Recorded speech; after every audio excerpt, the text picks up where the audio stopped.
Hmm?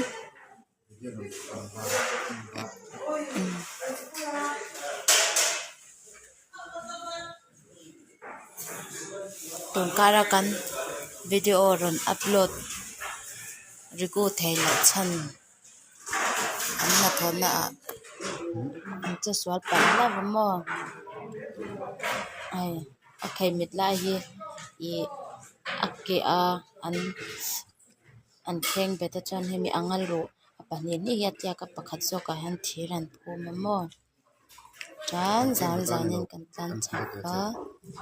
ma oh nia an kil beta mo thayla nei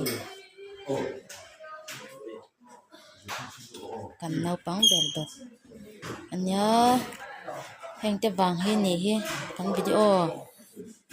ron active thayla na chan chu ase yan in zai zau to amo pathian zara thajek to ra ngai to ang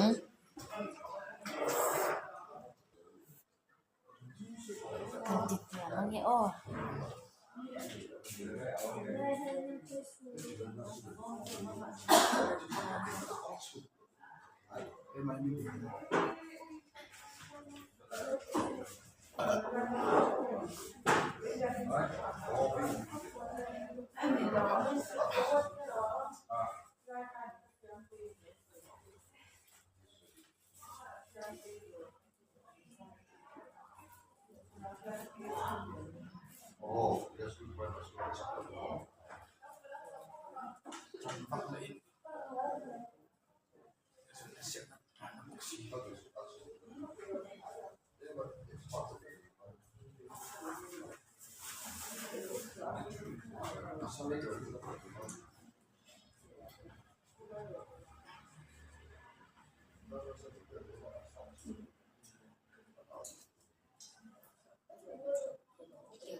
Hei takini hi thi chu